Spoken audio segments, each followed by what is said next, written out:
Would you rather be a warrior in a garden than a gardener in a war?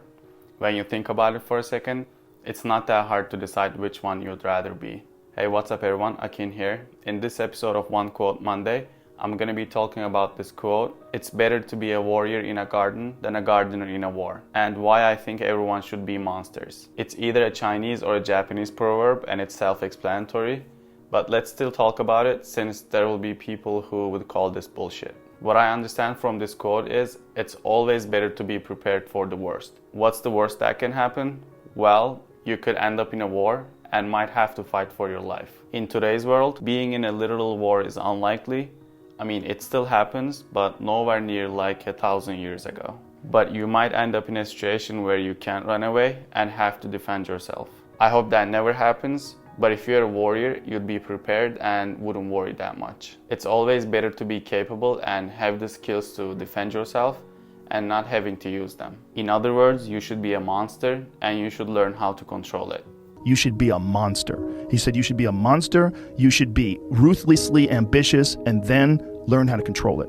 Jordan Peterson also said, a harmless man is not a good man. Because everyone says you should be harmless, being competitive is bad, you shouldn't try to win, and you shouldn't be aggressive. A harmless man is not a good man. A good man is a very, very dangerous man who has that under voluntary control.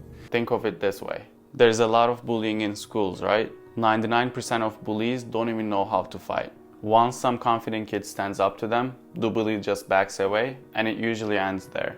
Unless the bully is like twice the kid's size. But you take a kid who knows how to fight. I'm not talking about a kid who does taekwondo or karate, while those could also be good for kids. But I'm talking about a kid who trains boxing, Muay Thai, wrestling, or jiu-jitsu. Those kids, for the most part, don't bully others at all.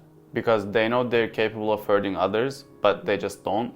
Because there's no point, and they already do that in training almost every day. And if they see some kids getting bullied, they would usually step in and protect that kid. Tell me right now that the kid who knows how to fight is bad. Of course there will be some exceptions, where a trained guy is also a bad person, but exceptions are always gonna be there. My theory is this. Well, it's not really my theory, but I think I've heard it from Joe Rogan years ago. If wrestling, jiu-jitsu, or any of the martial arts I mentioned were mandatory at schools, I think bullying and school fights would go down significantly. Since everyone would know how to fight, they wouldn't have to prove that they're tough, or they wouldn't try to cover their insecurities by picking on weaker kids. How can we apply this quote to our lives? Learn a real martial art. In other words, learn an alive martial art that you can spar with full resistance, and the things you do would work against a trained person. Again, those would be boxing, Muay Thai, wrestling, jiu-jitsu, or judo. I'd say stay away from Wing Chun, Krav Maga, Aikido, or general self-defense stuff, because those ones don't really work on a trained fighter.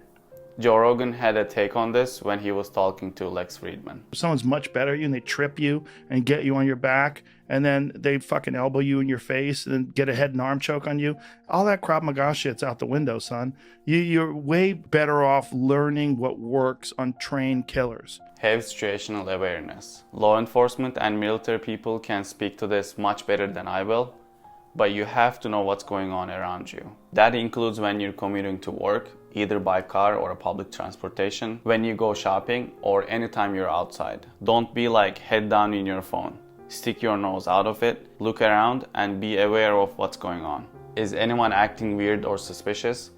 You don't have to be a cop to be on full alert. It could save your life. Learn how to use a gun. This might be a little controversial. I'm not trying to start anything here, but depending on where you live, you might actually want to know how to use a firearm. I'm not saying everyone should carry guns, but at least learn how to use them just to be prepared. And you should definitely know the 4 firearm safety rules. Physically be healthy and strong. I don't think I have to explain this, but this one is huge. If you sit on the couch and watch TV all the time while stuffing your face with junk food and don't exercise, you should start from there if you want to be a monster. If you're a fat person and never worked out, just start by walking around the block and cutting out the junk food. You can't be a warrior if you don't have a strong and healthy body. Once again, it's better to be a warrior in a garden than a gardener in a war. If you want to be a warrior in a garden, start by doing these steps and I believe your life overall will be better. If you like this video, you can watch this video Can't Hurt Me and consider subscribing. Thank you so much for watching, and I'll see you in the next one. Peace.